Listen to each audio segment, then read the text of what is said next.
प्रतापगढ़। आप प्रतापगढ़ से हैं? हाँ। हम भी। सच? बजरंगबली की कसम। Welcome to the latest edition of the Hillary Times. दोस्तों, जो आज के हमारे गेस्ट हैं वाकई बहुत ही टैलेंटेड हैं। बहुत सारी आपने प्रोमिनेंट मूवीज में उनको देखा होगा, फिल्म्स लाइक बजरंगी भाईजान, रंग दे बसंती, ट्यूबलाइट। और एक और इम्पॉर्टेंट बात जो शायद 20 साल पहले उतना इम्पॉर्टेंट नहीं था, आज की डेट में बहुत इम्पॉर्टेंट है, वो ये है कि ये नेशनल स्कूल ऑफ ड्रामा से भी जुड़े हैं, उसके स्टूडेंट रह चुके हैं। और एक और भी बहुत खास बात, जो खास करके जो एनएसडी के जो एक्टर्स होते हैं, कि दे ब्रिंग डेप्थ और एक जो ऑथेंटिसिटी होती है वो एवरी रोल में वो लेकर के आते हैं। ये भी उनसे अलग नहीं है, इनकी भी इनमें भी वो खासियत है। और from Bollywood hits to acclaimed web series like Delhi Crime 2, आप सभी ने देखा होगा। ये journey reflects dedication and passion. NSD है तो ये एडजेक्टिव्स भी बोलना ही पड़ेगा, फैक्ट है। और ये केवल एक एक्टर नहीं है, एक बहुत फैमिलियर फेस से भी दिखते हैं, जो हम आप कनेक्ट करने में हमें अच्छा लगता है और हमें लगता है कि हाँ वाकई हमारे फैमिली मेंबर के तरीके से हैं।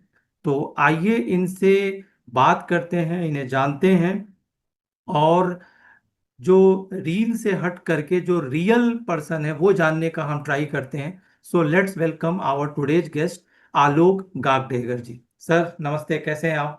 नमस्कार नमस्कार, बहुत बढ़िया। और मेरा सौभाग्य है कि आपने मुझे अपने इस पॉडकास्ट में आमंत्रित किया और खूब सारी बातें होगी। जी बताइए। गुजराती बैकग्राउंड है आपका। मैंने आपके लिए एक दो लाइनें भी लर्न की हैं, पहले मैं वो भी यूज कर लेता हूँ। तम केम चो, अने आजकल शू करी रहा चो। मैं सही बोल रहा हूँ? હું મજામાં છું અને આજકાલ હું ગુજરાતી નાટક પણ કરું છું એટલે બહુ સરસ લાગ્યું કે તમે ગુજરાતી પણ બોલ્યા। सर ये इम्पैक्ट होता है। एक जी जी। अंग्रेजी में कहते हैं man is known by his company.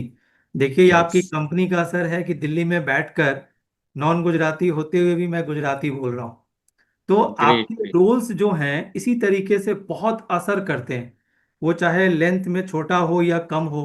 हमने देखा है लोगों से जब बातचीत की, तो उन्होंने कहा कि आपके जो रोल्स हैं वो सीधे यहाँ पर असर करते हैं। तो ये रीजन क्या है? ये एनएसडी का रीजन है, या आपके अंदर जो पैशन है, या उस रोल को करने के लिए पैसा बहुत ज्यादा मिल गया हो तो आपने कहा जान लगा दूंगा? जी नहीं, ये बिल्कुल इस तरीके का भौतिक कारण तो होता नहीं है कि ज्यादा पैसा या कम पैसा, लेकिन हाँ, लाइफ में आपने जितने उतार चढ़ाव देखे हुए होते हैं, वो उतार चढ़ाव को अगर आप रचनात्मक तरीके से अपने किसी काम में अगर उपयोग में ला सकते हैं तो वो एक ही कार्य है और वो है अभिनय। एक अभिनय मात्र ऐसी कला है कि जिसमें आप अपने बीते हुए जीवन को दोबारा जीवित कर सकते हैं। तो मेरे साथ ये रहा है कि मैंने हमेशा अभिनय की जो यात्रा है, उसको हमेशा लर्निंग प्रोसेस में ही रखा है। यानी कभी इस पे अभी तक तो शायद कॉमा भी नहीं आया है। अभी तो कॉमा आएगा, फुल स्टॉप का तो कोई सवाल ही नहीं है। तो यानी कि हम जो देखते रहते हैं, तो जैसे कोई वकील का किरदार अगर मैंने किसी मूवी में किया होगा, तो मुझे याद है कि बचपन में मैंने बहुत सारी कोर्ट कचहरियों में जा जाकर और अपने किसी और कार्य से मैं अगर वहां गया हूं, तो वो सारी बातें भी कहीं ना कहीं आपके अनकॉन्शियस माइंड में जमा होती है, जिसको हम हमारी मेथड एक्टिंग में कहते हैं कि योर मेमोरी बॉक्स, आपका मेमोरी बॉक्स बहुत फुल होना चाहिए, भरा हुआ होना चाहिए, ताकि एक्टिंग में आप उसे निकाल पाए। तो नेशनल स्कूल ऑफ ड्रामा में हमने इन सारी गतिविधियों को या इन सारी क्रिया प्रक्रियाओं को एक प्रशिक्षण का रूप दिया। यानी हमको ये पता चला कि आपको रोना है, अगर आप रोते हो तो आप अपने घर के किसी इंसिडेंट को याद करके और थोड़े सैड तो हो जाते हैं, ठीक है, लेकिन हर बार आपको सैड होने के लिए शायद इतना समय ना मिले। तो आप अपनी अंदर की बारीकियों को खोजो और देखो कि किस तरीके से आप कनेक्ट कर पाते हैं। तो मुझे लगता है कि किरदारों में अगर बहुत अच्छी चमक देखी है प्रेक्षकों ने मेरे, तो वो मेरे निजी अनुभव, मेरे साहित्य सूजन और राष्ट्रीय नाट्य विद्यालय का सहयोग, इसकी वजह से ही वो फलित हो पाया है। जैसा कि मैंने इंट्रो में लोगों को बताया, एक लाइन कही कि आप एनएसडी से तो जुड़े हुए हैं। 20-25 साल पहले थोड़ा इसको लेकर के अलग एक मानसिकता और खास करके फिल्मी दुनिया में इसको लेकर के थिंकिंग था। आज हम देखते हैं कि एनएसडी को बड़ा हाइप पर ले जाया जाता है, ग्लैमराइज किया जाता है, लोग प्राउडली बताते हैं मैं एनएसडी से हूँ। ये बात इसलिए कह रहा हूँ कि मुझे याद है 20-25 साल पहले जब वो अमित जी वाला जो दौर होता था, दौर तो खैर उनका आज भी है, लेकिन वो जो एक्चुअल वो जो था, राज बब्बर जी का जो टाइम था या स्मिता पाटिल जी, शबाना आजमी, एक सिनेमा में डिवीजन था, पैरेलल सिनेमा, एक कमर्शियल सिनेमा। आज वो एक तरीके से खत्म हो गया, ये वर्ड्स भी हम नहीं सुनते हैं। तो एनएसडी से जो लोग निकल के आते हैं एक सर्टिफाइड और एक अलग दुनिया से, तो आप लोग कैसे कंफर्टेबल महसूस करते हैं इस तरीके के एक्टर्स में? क्योंकि एक चीज और भी मैं बताऊं कि आज भी एनएसडी को इम्पोर्टेंस तो चलो अब दिया जा रहा है, लेकिन जो सेंटर रोल है हीरो का, एक्ट्रेस जो लीड हीरोइंस हैं, वो तो नहीं मिल रहा। हाँ, इसके लिए मैं इतना कहना चाहूंगा कि सबसे पहले तो ये है कि नेशनल स्कूल ऑफ ड्रामा आपको एक्टर बनाता है बेसिकली।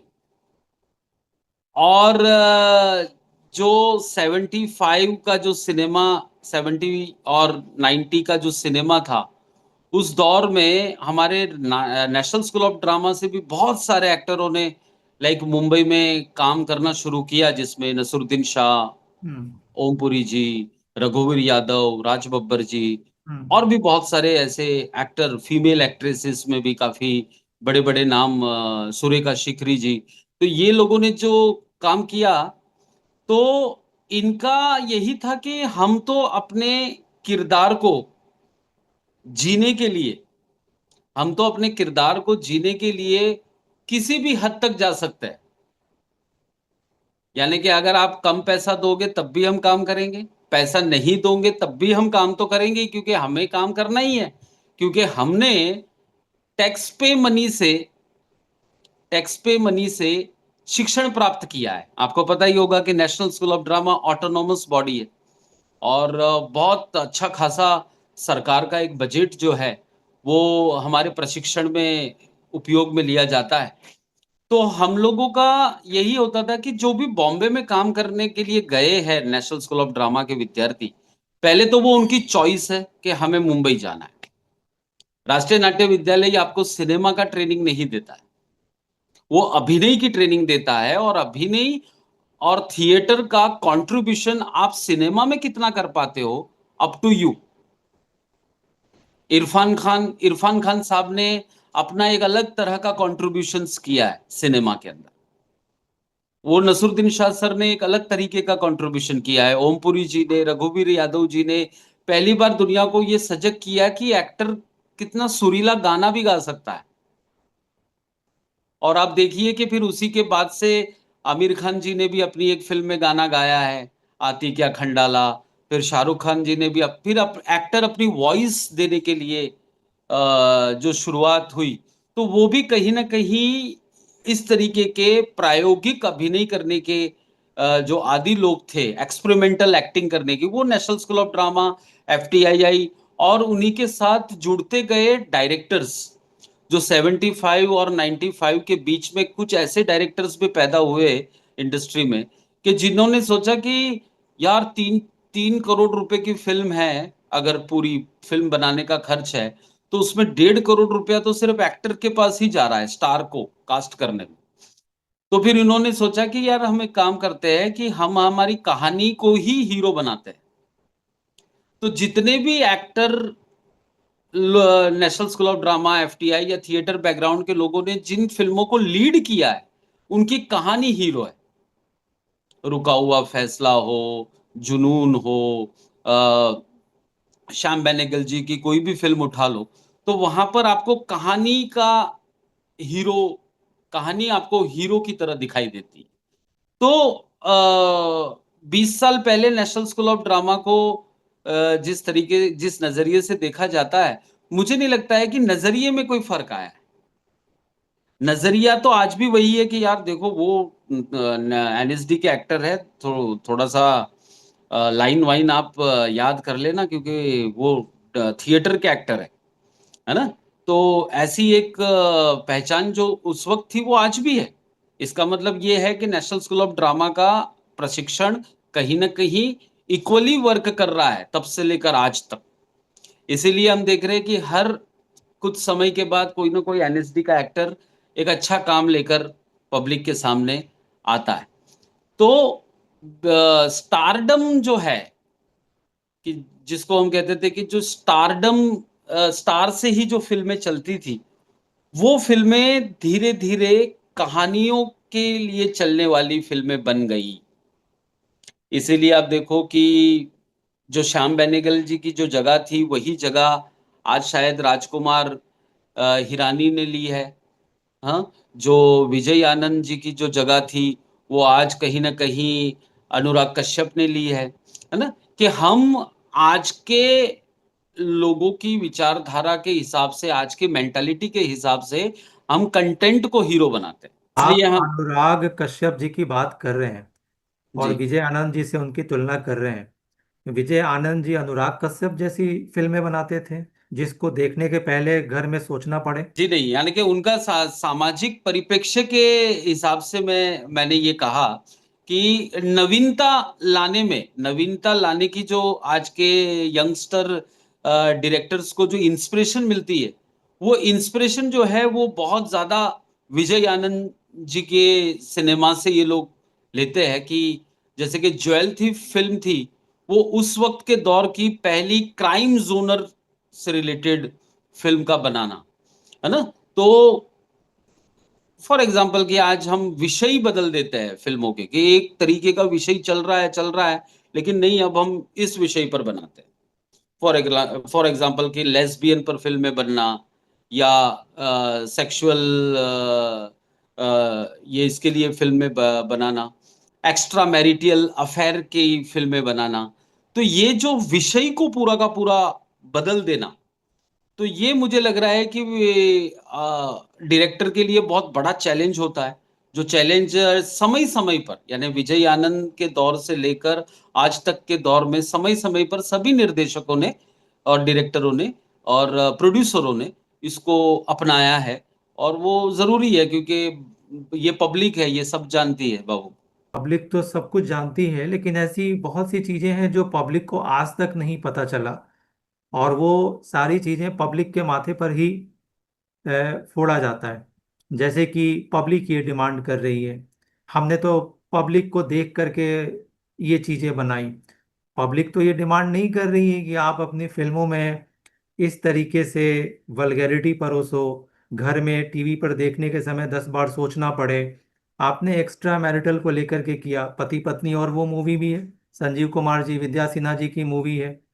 क्राइम को लेकर के पहले भी देव आनंद की अगर आप फिल्मों को उठाए तो एक से एक बढ़ करके थ्रिलर और क्राइम पर रिलेटेड थी। मगर हम्म आज क्राइम, एक्स्ट्रा मैरिटल और ऐसे शब्द जो हम बोलने के पहले सोचते हैं अपने घरों में। आपने अभी कहा कि एनएसडी को लेकर के नजरिया नहीं बदला है। हमारा पहनने का और खाने का चॉइस भले भले बदलाव, पर हम हैं तो आज भी वही। तो ये हम्म आप लोग क्यों दिखाते हैं? और रही बात आपने डायरेक्टर का कहा, डायरेक्टर को हम देखते हैं कि आज से कुछ समय पहले तक डायरेक्टर बैठे होते थे, एक्टर्स खड़े होते थे। आज जो हम देख रहे हैं डिफरेंट प्लेटफॉर्म से पता चलता है कि डायरेक्टर की तो कोई चलती ही नहीं है, वो तो एक एम्प्लॉय की हम्म तरीके से काम कर रहा है। हम्म उसको तो एक दे दिया गया है कि भाई ये कहानी है, आप बनाओ, करोगे तो करोगे, नहीं तो एक्टर्स के तरीके से आपको बीच में हटा भी देंगे। तो ऐसे हम्म माहौल में कहानी है कहाँ? आप क्या परोस हम्म रहे हैं? और आप जब उस तरीके की फिल्मों के हिस्सा बनते हैं, आप ट्यूबलाइट में भी आपने काम किया, तो आपको नहीं लगा कि भाई मैं इस फिल्म का हिस्सा क्यों बना, क्या रीजन क्या था? देखिए, इस तरीके के जो हम चूंकि एक्टर लोग हैं, तो हम लोगों का कार्य तो यही रहता है कि आपको जो किरदार मिल रहा है, उस किरदार से आप कितना न्याय कर पाते हैं। ठीक है। एक और चीज है कि आप कैसे डिसाइड करेंगे कि मेरा कौन सा अभिनय लोगों को पसंद आएगा।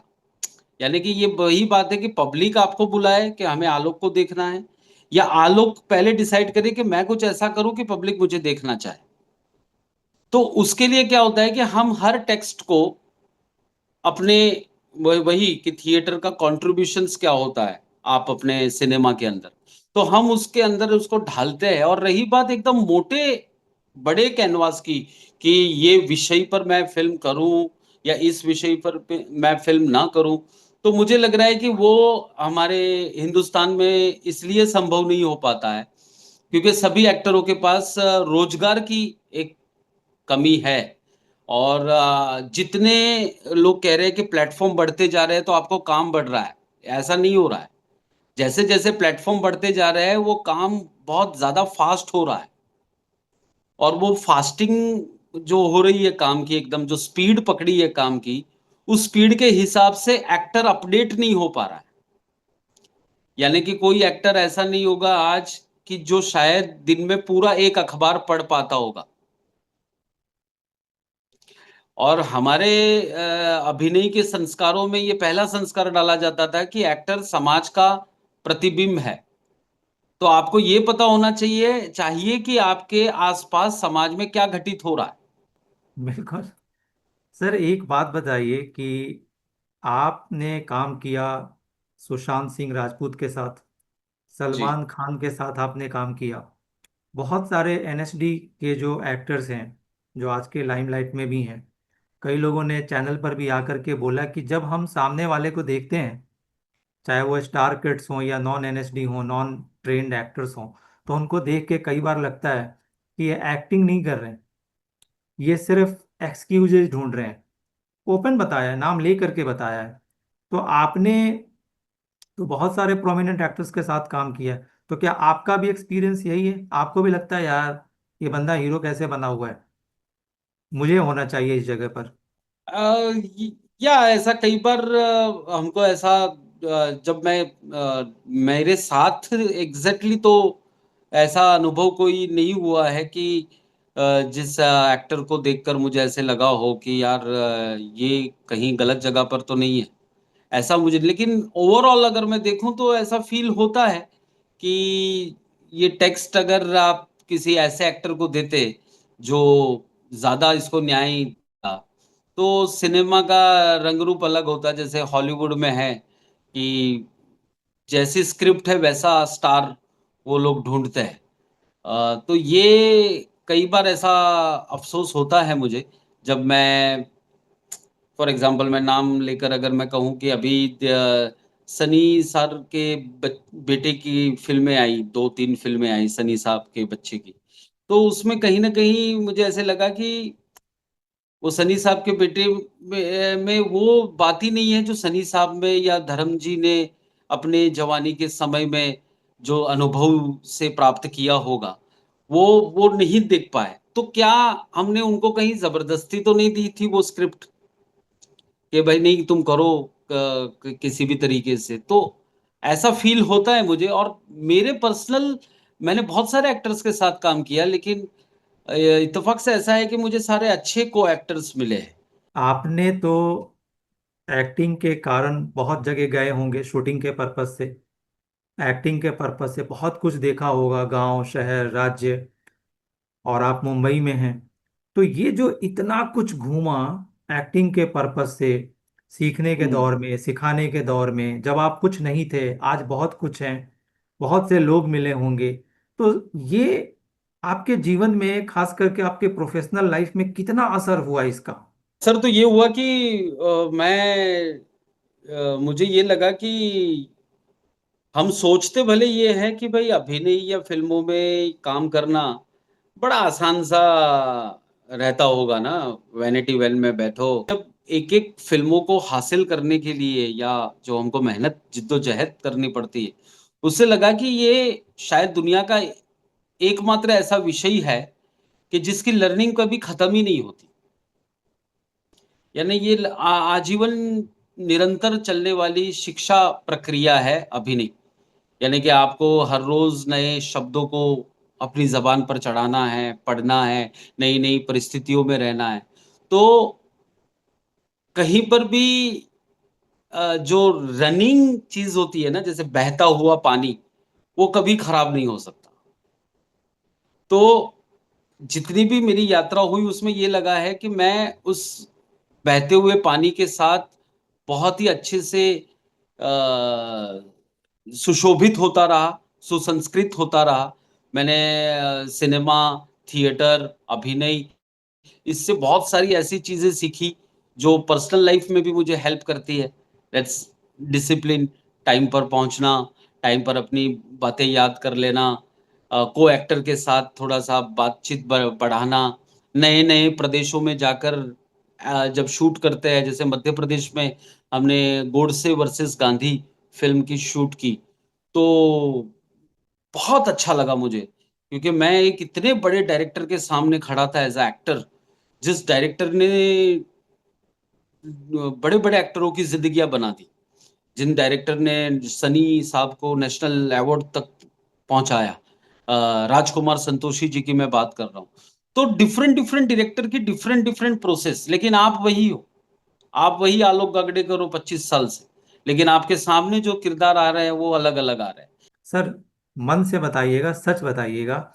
दो बातें, कि क्या आप कैरेक्टर आर्टिस्ट बनने आए थे या मेन लीड रोल करने आए थे? और दूसरी बात, मोर इम्पोर्टेंट, कि जब आप लोग ये रोमांटिक रोल्स करते हैं तो ये सिर्फ रोल तक ही होता है या वाकई मजे भी आते हैं कि चलो यार अच्छे प्रोफेशन में आया, बाकी में तो ये बात नहीं है?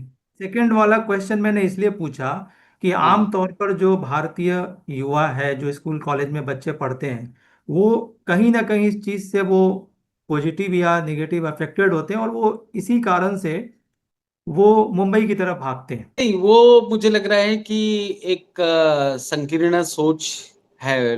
अगर इस तरीके की युवाओं में अगर बात है कि हमको रोमांस करने को मिलेगा, लड़की को सर, ये गले लगाने को युवाओं मिलेगा, में कहाँ है? ये तो आपके तरफ से परोसा जा रहा है ना। आज तो कुछ सारी लक्ष्मण रेखा क्रॉस करके परोसा जा रहा है। वो हर, ये तो फिर किस फील्ड में नहीं है ये मुझे बताइए। आप मुझे बताइए कि कॉरपोरेट का कौन सा ऐसा फील्ड है कि पर जहां पर पर ये उसका सारी पब्लिक चीजें डिस्प्ले नहीं होता ना सर। पब्लिक स्पेस में नहीं होता है, लेकिन आपकी हाँ, मनस्थिति में तो है ना। और दूसरी बात, सिर्फ कलाकार ही ऐसे हैं आपकी ही फील्ड में है, जो एक्टर्स को हम देखते हैं कि उसे लार्जर देन लाइफ बना दिया जाता है। आप खुद भी कह रहे हैं कई कलाकारों के लिए बहुत बड़े स्टार हैं, एक्टर हैं। बाकी जैसे प्रोफेशन है, उनका भी प्रोफेशन है, आप एक एक्टर हैं, आप क्यों कह रहे हैं कि बहुत बड़े स्टार हैं? आप भी बहुत बड़े स्टार हैं कईयों की नज़र में, आपके भी अपने फैन फॉलोइंग है। तो परोसा हाँ, तो आपकी तरफ से जा रहा है। फिर भी मैं ये कह रहा हूँ कि ये जो आप कह रहे हो कि इस तरीके का डिस्क्रिमिनेशन देखने को मिलता है सिनेमा में, तो मेरा ये कहना है कि डिस्क्रिमिनेशन नहीं कहूंगा इस चीज को, लेकिन हाँ एक ये कहूंगा कि देखिए, आपके नाम पर फिल्म अगर बिकती बिकती है, तो धन तो लोग उन्हीं पर ही लगाएंगे जिनके नाम से फिल्म बिकती हो।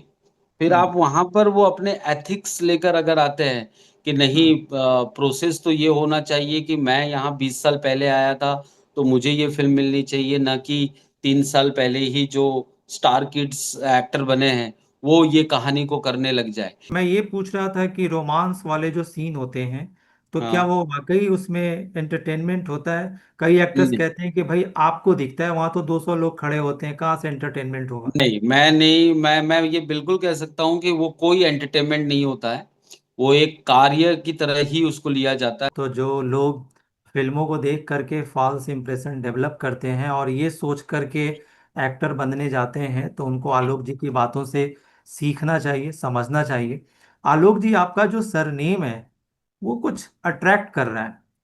ये सरनेम का मतलब क्या है? किस प्रांत से हैं आप? ये थोड़ा सा एक ये भी बड़ा रोचक है एक अभिनेता के जीवन में, कि उसका परिप्रेक्ष्य, उसका बैकग्राउंड बहुत मायने रखता है। तो मेरा बैकग्राउंड जो है वो ऐसा है कि मैं घुमक्कड़ जनजातियों से ताल्लुक रखता हूँ, जिसको आप डिनोटिफाइड ट्राइब्स कहते हैं। अब ये ट्राइब्स का एक और गड़बड़ है कि ये ट्राइब्स को 1871 में ब्रिटिश गवर्नमेंट ने बॉर्न क्रिमिनल ऐसा टैग दिया था। ये बहुत बड़ी बड़ी बात थी कि पूरी की पूरी एक जनजाति को ये घोषित कर देना कि वो तो जन्मजात गुनहगार है, यानी कि वो जहां बिल्कुल। दिखे उनको अरेस्ट कर सकते हैं आप। जहां दिखे उनको नजर कर। तो ये 1871 से फिर ये लोग क्या है ना कि भागते रहे ब्रिटिशरों से कि यार ये पकड़ के हमको अंदर डाल देंगे। तो मैं वैसे गुजरात में मेरा जन्म हुआ है, लेकिन मेरे दादाजी का जन्म गुजरात में नहीं हुआ हो, मेरे उनके फादर का जन्म गुजरात में नहीं हुआ हो। तो वो फिर कहीं सोलापुर की तरफ से पलायन करके इस तरफ आए गुजरात में। तो अब सोलापुर से इधर आते वक्त बीच में किसी ने पूछ लिया भाई तुम्हारा नाम क्या है, तो कुछ सूझा नहीं, तो मेन स्ट्रीम की एक सरनेम थी गागड़े, वो गागड़े को ही गागड़े करके और फिर उसके पीछे कर लगाकर उन्होंने कह दिया गागड़े कर। आज की भी जो पीढ़ी है उन्होंने आपको अपने दिलों में अरेस्ट किया हुआ है आपके रोल्स के कारण, जो वाकई मैंने भी आपके रोल्स देखे, वाकई बहुत अच्छे हैं। एक बात आप थैंक और यू। बताइए, आप स्वयं को क्या मानते हैं, गुजराती, मराठी और हिंदुस्तानी? हमारी मादर बोली जो है वही बोली जाती है, इट्स कॉल्ड भांतु बोली, जो हमारी बोली है। और वो बोली एक्चुअली देखा जाए तो वो हिंदी की प्रदूषित भाषा है। तो उसमें क्या है अपभ्रंश ना कि उसको बोलते हैं, अपभ्रंश। हाँ, अपभ्रंश भाषा है हिंदी की। तो उसी में ही हमने कहा कि वो कितोड़ जाई रहा, यानी कि किधर का कितोड़ हो गया, कितोड़ जाई रहा, इट्ठा आया नहीं। तो इट्ठा जो है वो राजस्थान का है। हाँ, ओट्ठा गया दिया तो ओट्ठा है, वो भी हरियाणा का है। हाँ, तो सारे क्योंकि घुमंतु थे ना, तो हर जगह के कुछ कुछ शब्दों को लेकर इधर आए। आम तौर पर जो आम आदमी है वो बेचारा कुछ भी खा लेता है और उसका नतीजा पेट और वेट होता है। एक्टर्स लोगों को अपना पेट और वेट भी कंट्रोल करना पड़ता है।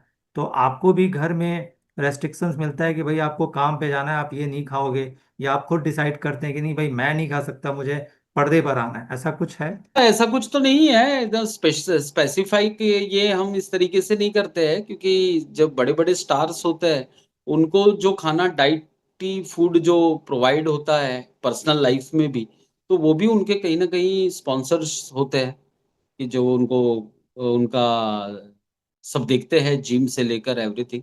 तो मुझे लग रहा है कि वो तो बिना पैसों वाला आदमी भी देख सकता है। यानी कि वो जो jacket potato, roasted jacket potato ऐसा कोई 5 स्टार होटल में ऑर्डर करते हैं, तो मैंने देखा कि ये तो मुंशी प्रेमचंद की कहानी में माधव और घिसू बहुत पहले खा चुके हैं जैकेट पटेटो, है ना। तो ये आप समझ रहे हो।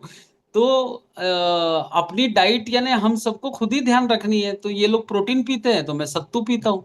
आप तो लोगों का एंटरटेन कर रहे हैं अपने एक्टिंग से, तो आप हम्म। स्वयं को कैसे एंटरटेन करते हैं? आप एनएसडी से हैं, आपने कहा कि गाते भी बहुत अच्छा है, तो कभी क्या सुनाते हैं, क्या गाते हैं, कुछ ऐसा?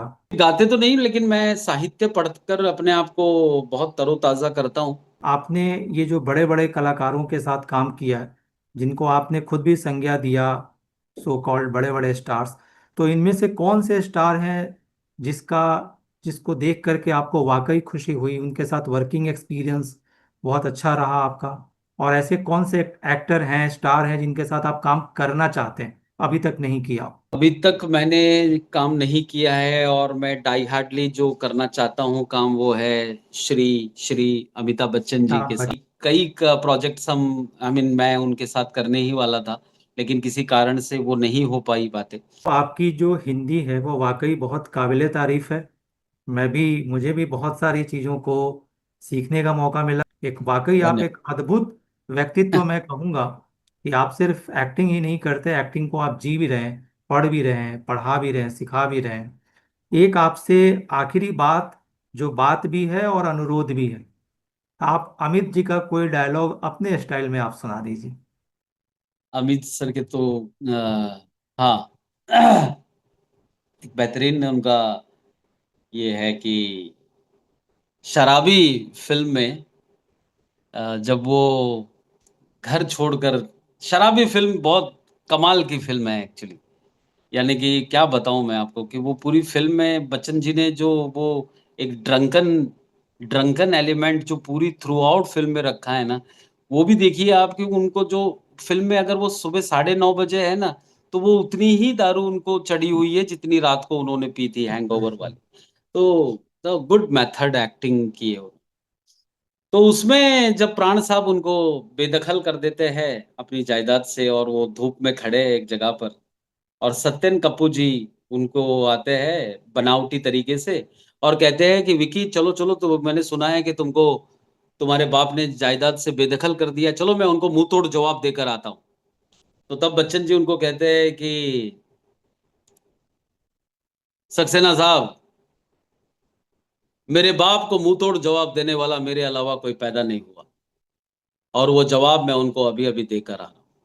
और रही बात आपके साथ आपके घर जाने की, तो मैं जानता हूं कि आपकी जवान बेटी है जिसकी फरमाइश आप पूरी करना चाहते हैं।